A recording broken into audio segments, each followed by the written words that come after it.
Hey guys, कैसे हो आप सभी। मैं उम्मीद करता हूँ कि आप सभी लोग बहुत अच्छे होंगे और आपकी तैयारी भी बहुत अच्छे से चल रही होगी। तो साथियों, मैं रामतीर्थ भारती आप सभी का एक बार फिर से स्वागत करता हूँ अपने YouTube channel economics with Ramtirth में।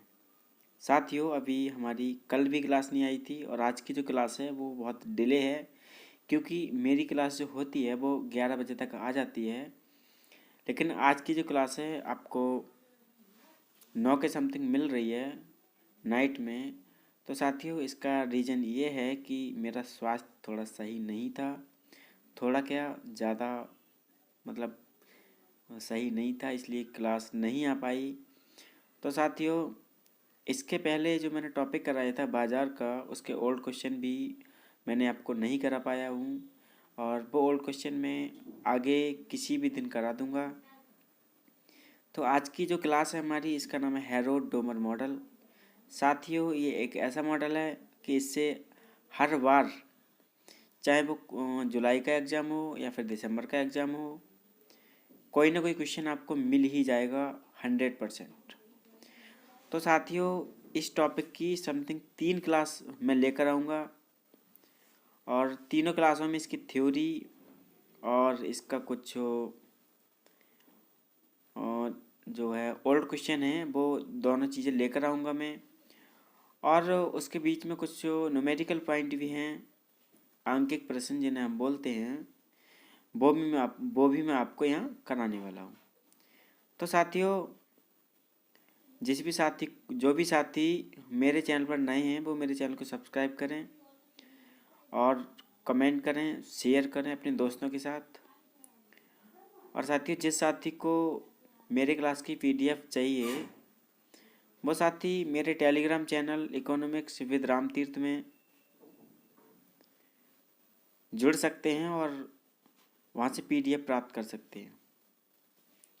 साथियों, एक खास न्यूज़ और है आपके लिए कि अगर कोई साथी गवर्नमेंट जॉब की तलाश कर रहे हैं तो हमारी एक वेबसाइट है surkariresult.com, उसे मैं डिस्क्रिप्शन में डाल दूंगा।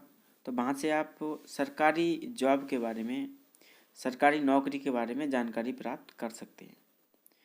तो साथियों बात करते हैं हेरोड डोमर मॉडल की। हेरोड और डोमर दोनों अर्थशास्त्रियों ने केन्ज के आय, उत्पादन और रोजगार संबंधी विचार को अधिक व्यापक दीर्घकालिक रूप में प्रस्तुत किया है। साथियों, सबसे पहले मैं आपको बता दूं कि जो हेरोड और डोमर का मॉडल है, ये दोनों एक मॉडल नहीं है, बल्कि ये दोनों समान असमानताओं वाले मॉडल हैं। इसलिए इन दोनों मॉडलों को एक साथ प्रतिपादित किया जाता है, क्योंकि इन दोनों मॉडलों ने ही केन्ज के आय, उत्पादन और रोजगार संबंधी विचार को अधिक व्यापक दीर्घकालिक रूप में प्रस्तुत किया है। और साथियों, इन दोनों मॉडलों में, हेरोड मॉडल और डोमर के मॉडल में, जो बहुत सारी समानताएं पाई जाती हैं। इसलिए अर्थशास्त्र के अंतर्गत हेरोड और डोमर मॉडल का जो अध्ययन किया जाता है वह एक साथ किया जाता है। साथियों, हेरोड और डोमर के मॉडल की व्याख्या अलग अलग ढंग से होने पर भी दोनों मॉडल का सारांश एक ही है। इसी कारण दोनों मॉडलों का अध्ययन एक साथ ही किया जाता है। हेरोड डोमर मॉडल आर्थिक विकास की प्रक्रिया में निवेश को एक महत्वपूर्ण तत्व मानते हैं। साथियों, हेरोड और डोमर ने बताया है कि आर्थिक विकास की जो प्रक्रिया होती है उसमें निवेश एक बहुत महत्वपूर्ण तथ्य है। बिना निवेश के हम आर्थिक विकास की प्रक्रिया जो है वो सुचारू रूप से नहीं चला सकते, क्योंकि निवेश दोहरी भूमिका निभाता है। एक और तो आय का निर्माण करता है। साथियों, ये बता रहे हैं कि जो निवेश है वह दोहरी भूमिका निभाता है। ये एक और तो आय का निर्माण करता है और वहीं दूसरी ओर पूंजी स्टॉक में वृद्धि करता है, और पूंजी स्टॉक में वृद्धि करके देश की उत्पादन क्षमता को बढ़ाता है। निवेश की इस पहली विशेषता को मांग प्रभाव और दूसरी को पूर्ति प्रभाव कहा जाता है। साथियों, हेरोड डोमर मॉडल के अनुसार दीर्घकाल में पूर्ण रोजगार की स्थिति को बनाए रखने के लिए शुद्ध निवेश में निरंतर वृद्धि की जानी चाहिए। साथियों, कहने का तात्पर्य ये है कि अगर आपको दीर्घकाल में पूर्ण रोजगार को बनाए रखना है तो उसके लिए आपको शुद्ध निवेश में निरंतर वृद्धि करनी पड़ेगी, तभी पूर्ण रोजगार की स्थिति को आप प्राप्त कर सकते हैं, अन्यथा नहीं। इसके लिए वास्तविक आय में निरंतर वृद्धि उस दर पर की जानी चाहिए ताकि बढ़े हुए पूंजी स्टॉक की पूर्ण क्षमता का प्रयोग हो सके। तो साथियों, आगे हम बात करेंगे हैरोड मॉडल की। देखते हैं साथियों कि हैरोड ने अपने मॉडल में क्या क्या बताया है। हैरोड ने सतत विकास के लिए आर्थिक विकास के मॉडल को, साथियों सतत विकास का मतलब जो होता है, इससे पहले मेरी एक क्लास आई थी धारणी विकास। तो साथियों, धारणी विकास और सतत विकास का मतलब एक ही है। इसमें क्या होता है कि जब हम उत्पादन कर रहे होते हैं या मैन्युफैक्चरिंग कर रहे होते हैं तो जो उससे होने वाले जो नुकसान होते हैं उनका ध्यान रखा जाता है और उनको हम ऐसी टेक्निक या ऐसे नियम कानून अपनाते हैं जिससे पर्यावरण को कम से कम नुकसान पहुंचे और आगे आने वाली पीढ़ी को उससे बहुत कम नुकसान हो। तो साथियों, अगर आपको सतत विकास के बारे में एक्सप्लेन पढ़ना है, बहुत ज़्यादा पढ़ना है, बहुत अच्छे से जानना है, तो आप मेरी क्लास आई थी धारणी विकास, उसको देख लें। उसका लिंक मैं नीचे डिस्क्रिप्शन में भी दे दूंगा। तो साथियों, आप मेरे चैनल पर जाएं, वहाँ सर्च कर लें, वहाँ आपको धारणी विकास की क्लास आपको मिल जाएगी। तो साथियों, टूवर्ड्स डायनामिक इकोनॉमी, ये साथियों हैरोड की पुस्तक थी जो 1939 में पब्लिश हुई थी। साथियों, टूवर्ड्स डायनामिक इकोनॉमी, इस बुक को आप याद रखें क्योंकि यहाँ से सम्मिलित वाला क्वेश्चन पूछ लेता है, कभी जो है बुक का राइटर और ईयर पूछ लेता है, कभी बुक की ईयर पूछ लेता है। तो आप इसको बहुत मैंडेटरी, बहुत याद रखें क्योंकि क्वेश्चन यहाँ से आ जाता है। ये मॉडल पूर्ण रोजगार प्राप्त कर चुकी विकसित अर्थव्यवस्थाओं के लिए है। साथियों, ये मॉडल वहीं प्रयोग होगा या वहीं काम करेगा जहाँ पूर्ण विकसित अर्थव्यवस्थाएं पाई जाती है। अविकसित अर्थव्यवस्थाओं या फिर विकासशील अर्थव्यवस्थाओं के लिए ये मॉडल नहीं है। साथियों, हैरोड मॉडल गुणक और त्वरक की सिद्धांत की त्वरक के सिद्धांत को समन्वित करके पूर्ण रोजगार को बनाए रखने के तरीकों की व्याख्या करता है। साथियों, हैरोड मॉडल है जो वो गुणक और तर्क के सिद्धांत को समन्वित करके पूर्ण रोजगार को बनाए रखने के तरीकों की व्याख्या करता है। साथियों, डोमर मॉडल की कुछ धारणाएं हैं, उन धारणाओं की हम बात करेंगे। नंबर 1, आय का एक प्रारंभिक पूर्ण रोजगार संतुलन स्तर होता है। साथियों, जो आय होती है उसका एक प्रारंभिक पूर्ण रोजगार संतुलन स्तर होता है। सरकारी हस्तक्षेप का अभाव होता है। साथ ही जो हैरोड का मॉडल है, इसमें सरकारी हस्तक्षेप का अभाव होता है। कहने का मतलब ये है कि उद्यमी जो है अपनी इच्छा के अनुसार कुछ भी कर सकता है, उसमें सरकार आपको कुछ भी उत्पादन कर सकता है, उसके लिए सरकार आपको बाध्य नहीं करेगी, उसके मैन्युफैक्चरिंग के लिए सरकार आपको नहीं रोकेगी। ये मॉडल बंद अर्थव्यवस्था में कार्य करता है।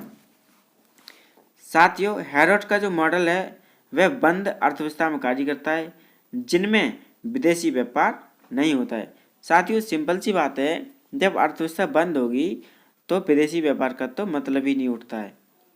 साथियों, आगे देखेंगे नंबर 4, पूंजी उत्पाद अनुपात तथा श्रम उत्पाद अनुपात को स्थिर मान लिया गया है। साथियों, जो पूंजी उत्पाद का अनुपात और श्रम उत्पाद का जो अनुपात है उसको स्थिर मान लिया गया है। आयोजित समस्त बचत का स्तर समस्त आय का स्थिर अनुपात है। साथियों, जो समस्त बचत का जो स्तर है वह समस्त आय का स्थिर अनुपात है, उसमें कोई चेंज नहीं होता है। तकनीकी प्रगति को संपूर्ण प्रभाव तटस्थ है। साथियों, जो तकनीकी यूज हो रही है वही यूज होगी, उसमें हम चेंज नहीं कर सकते। तटस्थ का मतलब होता है साथियों कि कोई भी चेंज ना करना, इसके लिए आप जो इकोनॉमिक्स में आप शाम में इक्विलिब्रियम, उसके बारे में जब आप पढ़ेंगे तब तटस्थ आपको समझ आ जाएगा। आप लोगों ने तटस्थता वक्री पढ़ा होगा, आगे आने वाली क्लासों में मैं इसके बारे में क्लास ले आऊँगा। आपका ये क्वेश्चन भी जो है सॉल्व हो जाएगा, चिंता करने की कोई बात नहीं है। नंबर 7 देखते हैं साथियों, पैमाने के स्थिर प्रतिबल होते हैं, और इसकी भी क्लास मैं आपको करा चुका हूँ। आगे देखते हैं, उद्यमी निवेश की जो इच्छा करते हैं वो उत्पादन में वृद्धि की गति पर निर्भर करता है। साथियों उद्यमी की जो टाइपिंग है गलत हो गई है, आप सही कर लें। उद्यमी हम ऐसे भी लिखते हैं, उद्यमी उद्यमी। तो साथियों उद्यमी निवेश की जो इच्छा करते हैं कि निवेश कितना होगा या कैसे होगा, वो उत्पादन में वृद्धि की गति पर निर्भर करता है। साथियों आगे बात करेंगे हम डोमर के मॉडल के बारे में। साथियों डोमर ने अपने विकास मॉडल को अपनी पुस्तक essay in the theory of economic growth, essay in the theory of economic growth में प्रतिपादित किया है। साथियों आप डोमर की जो बुक है ऐसे in the theory of economic growth, इसको आप नोट कर लें, ये नोट करने वाली चीज़ है। साथियों आप मेरी क्लास से शॉर्ट नोट ही बना सकते हैं, और जिस भाई को PDF चाहिए वो मेरे टेलीग्राम चैनल पर मिल जाएगी, जिसका लिंक आपको डिस्क्रिप्शन में मिल जाएगा। साथियों डोमर ने शुद्ध निवेश की दोहरी भूमिका को बताया।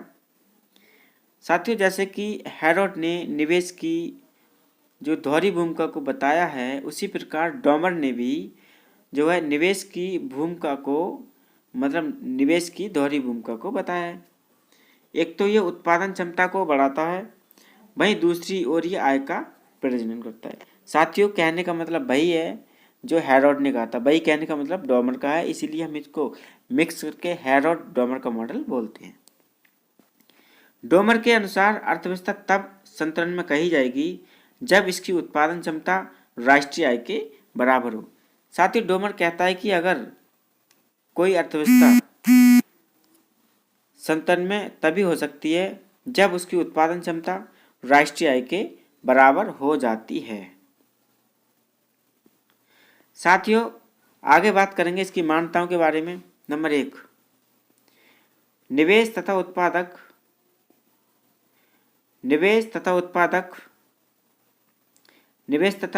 क्षमता या निर्माण के बीच समायोजन होने में देर नहीं लगती। साथियों जो निवेश होता है और उत्पादक क्षमता या निर्माण के बीच समायोजन जो होता है उसमें देर नहीं लगती। इस मॉडल के अंतर्गत निवेश और उत्पादन की क्षमता होती है, उसमें समन्वय या समायोजन जो होता है बहुत जल्दी बन जाता है। सीमांत बचत प्रवृत्ति साथियों इसमें स्थिर रहती है। पूंजी गुणांक अर्थात पूंजी स्टॉक का आय से अनुपात स्थिर मान लिया जाता है, जैसा कि हैरोड मॉडल में मान लिया गया था। पूंजी वस्तुओं का मूल्यह्रास नहीं होता है क्योंकि उन्हें अनंतजीवी मान लिया गया है। साथियों यहाँ इस मॉडल के तहत क्या माना गया है कि जो पूंजीगत वस्तुएं होती हैं उनका मूल्यह्रास नहीं होता है, उनका मूल्य जो आज है वही कल रहेगा और वही परसों रहेगा, उनके मूल्य में कोई भी कमी नहीं आने वाली है। बचत तथा निवेश उसी वर्ष की आय से संबंध रखते हैं। साथियों एक वर्ष के अंदर जितनी बचत और निवेश होती है वही इसमें दिया गया है कि बचत तथा निवेश उसी वर्ष की आय से संबंध रखते हैं। सामान्य कीमत स्तर स्थिर रहता है, अर्थात मौद्रिक आय तथा वास्तविक आय समान होती है। साथियों ये हो गया डोमर का मॉडल। आगे हम बात करेंगे हैरोड डोमर मॉडल की समानताएं। साथियों ये दोनों मॉडल लगभग एक जैसी मान्यताओं पर आधारित हैं।